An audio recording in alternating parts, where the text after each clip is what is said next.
En este universo, para el hombre halcón, ser un héroe es solo otro error. La historia comienza en los años 40, en la península del Sinaí, en la nación de Kahndaq. En lo profundo de una excavación, Carter Hall observa el pozo abierto frente a él y entiende que han llegado al final de la búsqueda. Esa marca en la piedra no deja lugar a dudas. La tumba de Ted Adam ha sido encontrada, intacta, tras más de 3000 años. A su alrededor, la antecámara se extiende de forma vertical, algo que nunca había visto. Las paredes del pozo están recubiertas con las posesiones más preciadas del rey, ofrendas funerarias colocadas con un cuidado reverencial. Algunos jeroglíficos llaman su atención, reconociendo que ciertos objetos no pertenecen a esa tierra. Luego le explica a su compañero que la cámara funeraria yace todavía más abajo, pero advierte que cada movimiento debe ser preciso. Lazarus les paga para catalogar cada centímetro de la tumba. La respuesta llega con frialdad. Lazarus paga bien, pero Berlín paga mejor. En un instante traicionero, la cuerda se corta. Y Carter Hall queda suspendido sobre el abismo. En medio de la caída, se revela la identidad del traidor. Su nombre es Bradford. Carter lo encara, sorprendido por la traición, incapaz de creer que aquel hombre al que conocía pudiera simpatizar con el fascismo alemán. Bradford no se molesta en negarlo. Le habla del oro, de las fortunas ocultas que nadie imaginó jamás, y se disculpa sin verdadera culpa. No es algo personal, solo le pide que no se interponga en su camino. Carter replica que, si las leyendas son ciertas, el poder oculto en esa tumba podría cambiar el curso de la guerra, y no piensa permitir que los alemanes lo reclamen. Pero para Bradford, Carter es ingenuo. El mundo, dice, sigue un camino trazado hace mucho tiempo, grabado en piedra. La guerra es inevitable, y luchar contra ciertos monstruos no convierte automáticamente a nadie en un héroe. Mientras suelta ese discurso, Carter empieza a resbalar. El pánico se apodera de él. En un acto instintivo, estira el brazo y se aferra a lo primero que puede, una antigua masa incrustada en la pared del pozo. Nos movemos al exterior del pozo. Personal de Lazarus Corp se agita alrededor de la excavación, alertado por los gritos y los disparos que resuenan desde las profundidades. La tensión crece mientras intentan entender qué está ocurriendo ahí abajo. De pronto, una figura emerge del pozo ante la mirada atónita de todos. Es Carter Hall.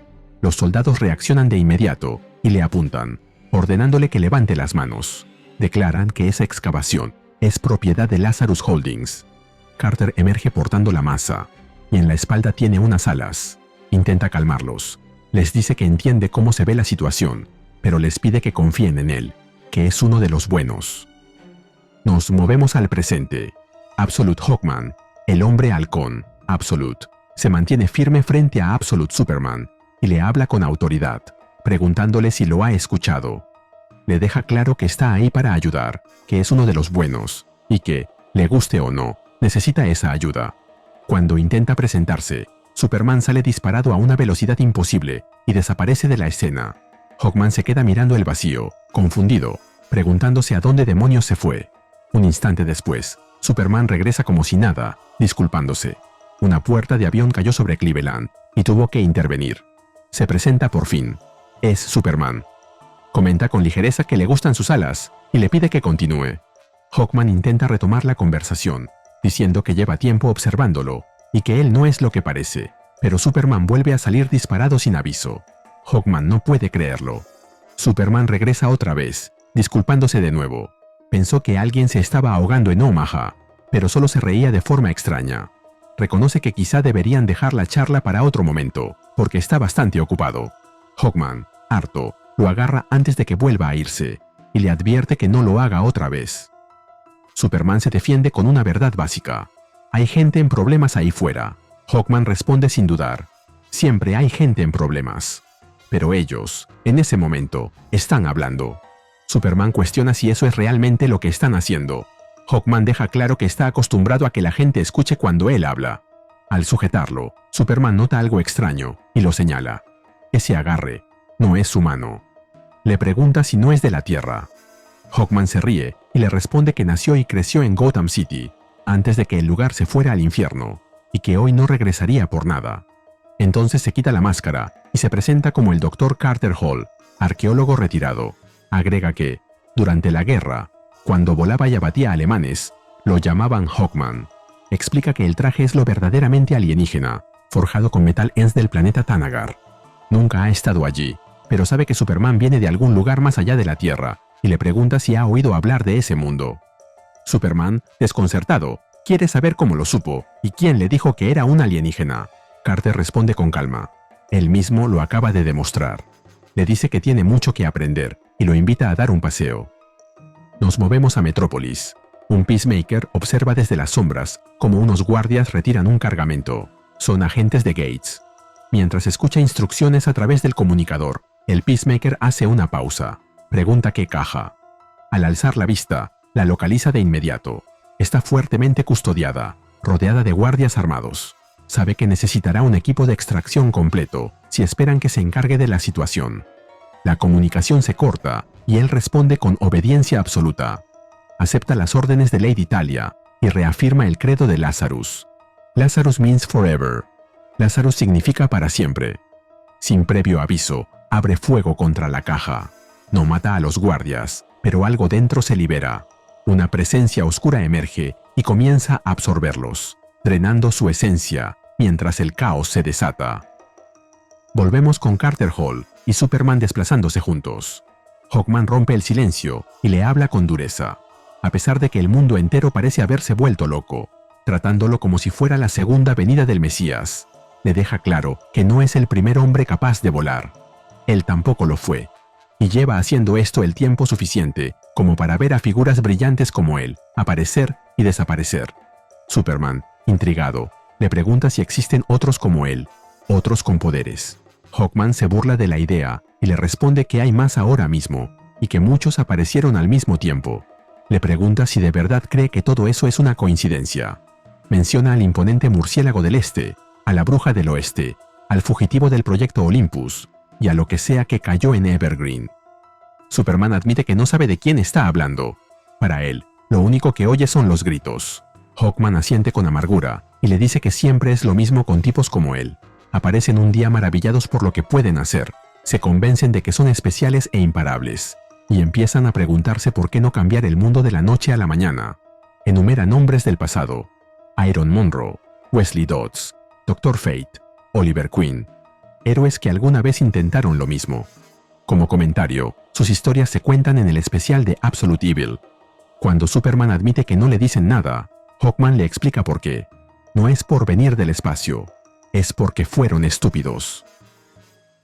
Hawkman continúa, recordando una antiquísima lección. Alguien le dijo una vez que el camino del mundo quedó grabado en piedra hace mucho tiempo, y con los años entendió que era verdad. No se puede cambiar nada de la noche a la mañana. Si de verdad quieres marcar una diferencia, no lo haces bajo reflectores, como Superman ha estado haciendo. Cuando Superman le pregunta si está hablando de él y a qué se refiere, Hawkman es directo. Fotos por todo el mundo, salvar un autobús aquí, un avión lleno allá. ¿De verdad cree que no habrá una respuesta? Superman se queda confundido, incapaz de comprender cómo ayudar a la gente puede provocar consecuencias negativas. Hawkman le recuerda que lleva 80 años haciendo esto. Ha salvado millones, quizá miles de millones, y ninguno conoce su nombre, porque siempre lo hizo de manera inteligente. Superman quiere saber cuál fue esa manera. Antes de que Carter responda, se muestra una imagen de lo que pasó ese día en el pozo. Carter aplastando la cabeza de Bradford contra el costado del pozo con la masa. Luego Hawkman le dice que puede mostrárselo. Los otros no quisieron escuchar, y no quiere que Superman termine igual. Es un novato, y debería escuchar el consejo de alguien que ha caminado este sendero durante casi un siglo. Cuando Superman pregunta cuál es ese consejo, Hawkman no duda. Para empezar, tiene que dejar esta disputa con Lazarus. Hawkman le explica que ya ha herido a Lazarus, pero que no puede destruir una corporación tan poderosa. Siempre habrá gente que no lo permita, personas con un nivel de poder que convierte cualquier intento de enfrentarlos en un suicidio. La única opción es aprender a trabajar con ellos. Superman no puede creer lo que oye. Le recuerda que fue esa misma gente la que lo torturó, la que brutalizó a sus amigos, la que quiere subyugar el planeta y casi lo convierte en un asesino en masa. No entiende por qué debería colaborar con ellos. Hawkman le responde que no está viendo el panorama completo. De pronto se da cuenta de lo que Superman intenta hacer. Está a punto de salir corriendo otra vez. Hawkman le advierte que si se va ahora, después de que él salió de su escondite para venir, Tendrán un problema serio. Superman promete que no se alejará de él. En cuanto termina la frase, sale volando y se marcha, pero arrastra a Hawkman con él, dejándolo enfurecido. Nos movemos a Metrópolis, a las afueras del edificio del Daily Planet. Lois llega confundida y se detiene, mirando a su alrededor con incredulidad. Algo no encaja. No hay forma de que ese sea el lugar correcto. Un hombre se le acerca con una sonrisa cansada y acierta de inmediato. Está perdida, y busca la oficina del Daily Planet. Lois confirma, preguntándose si está loca o si ese no debería ser el edificio. Él le explica que la torre de enfrente, la del globo brillante, dejó de ser el Planet hace 20 años. El antiguo edificio ahora son condominios bastante agradables. La redacción se mudó al 8º piso de ese edificio que tienen frente a ellos, uno lleno de asbesto y que parece a punto de derrumbarse. Le desea suerte con la entrevista. Lois, sorprendida, le pregunta cómo supo que estaba allí por una entrevista. El hombre responde que ha leído su trabajo. Agrega que ella se parece más a Faulkner que a Hemingway, sobre todo cuando escribe sobre cierto Superman, pero reconoce que dominará las palabras, porque tiene con qué. Entonces se presenta. Perry White, editor de la sección metropolitana del Planet durante 35 años, hasta hace apenas 10 minutos. Perry continúa sin dramatizar, como si ya hubiera aceptado el final. Le dice que ya conoce la historia, deshacerse del veterano sabueso curtido de las noticias, al que hay que pagarle un salario digno, para traer a algún chico dispuesto a trabajar por dinero para ramen. El Daily Planet fue una elegante dama en su tiempo. Ahora, dice, es un Titanic. Si el Titanic fuera un vertedero con un ascensor que parece una trampa mortal. Este negocio, le advierte, te dejará destrozado. Le desea buena suerte, llamándola por su nombre completo, Lois Lane. Mientras él se aleja, Lois empieza a recibir mensajes frenéticos de Jimmy Olsen, quien le cuenta que lo han contratado en el Daily Planet, y preguntándole qué demonios hace exactamente un editor de la sección metropolitana. Pero la conversación se interrumpe de golpe. En medio de la ciudad, algo imposible comienza a manifestarse. Tentáculos colosales emergen y se extienden por Metrópolis, retorciéndose entre los edificios mientras el pánico se apodera de las calles. Volvemos con Hawkman y Superman. Superman se disculpa con Hawkman y le explica que algo terrible está ocurriendo en Metrópolis. Le pide que mire a lo lejos. Esa cosa que se alza sobre la ciudad no puede ignorarse. Sea lo que sea, tienen que ir allí ahora mismo. Hawkman no responde con palabras. En lugar de eso, se echa hacia atrás y, con un movimiento seco, descarga su masa contra Superman, estrellándolo contra el techo de un edificio. Superman se recompone en el aire y le grita, furioso, preguntándole qué demonios cree que está haciendo. Hawkman no vacila. Le dice que está dándole una lección, de una forma u otra. Superman insiste en que la gente ahí abajo necesita su ayuda, que puede oír sus gritos. Hawkman es implacable. Le ordena que los deje gritar y le propone ver si primero puede salvarse a sí mismo.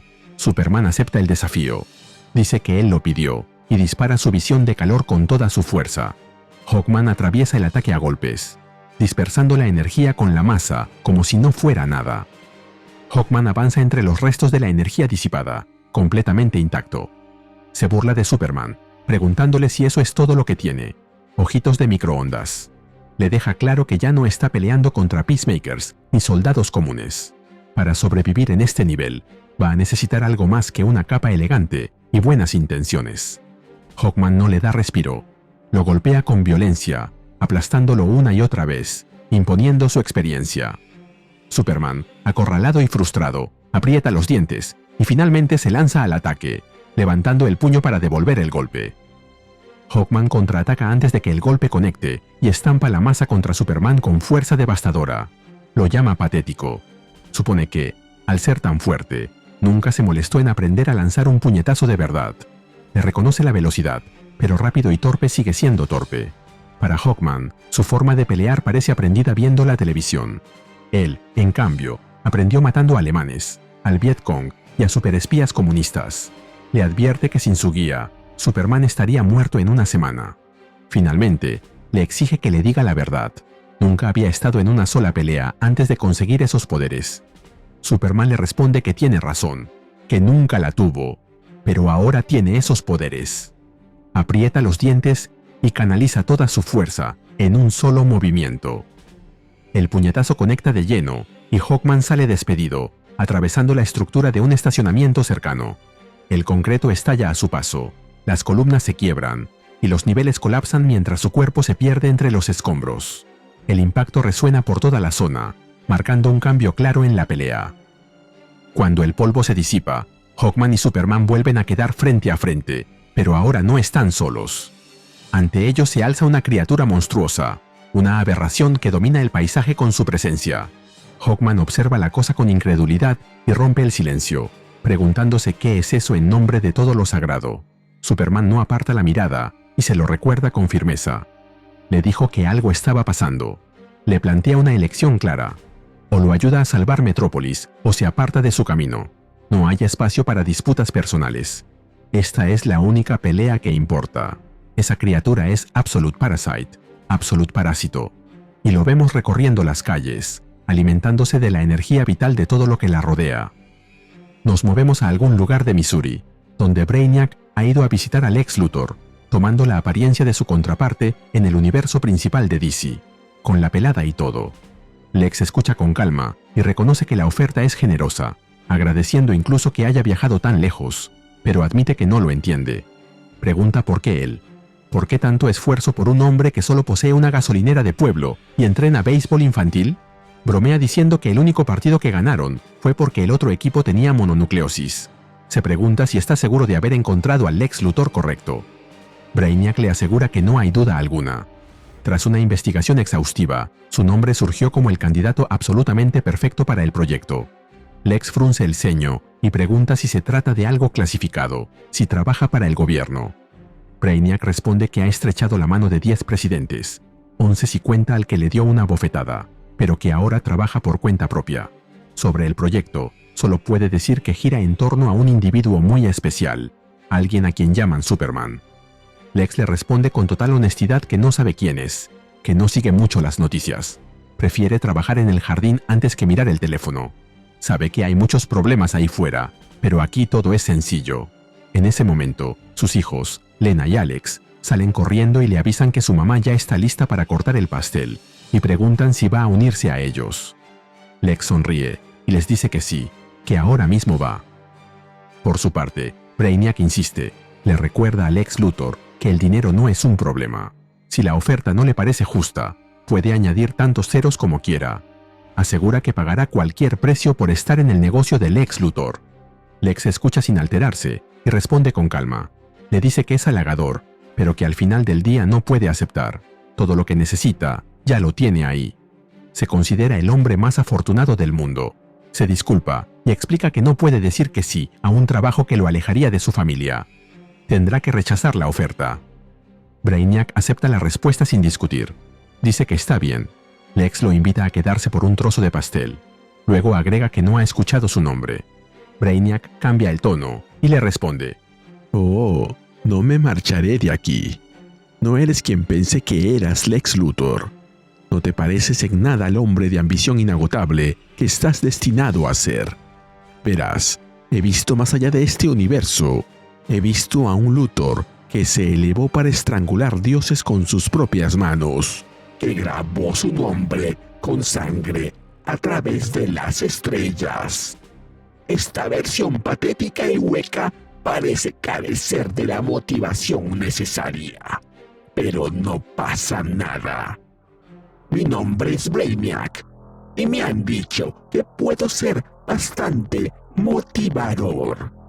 ¡Empecemos!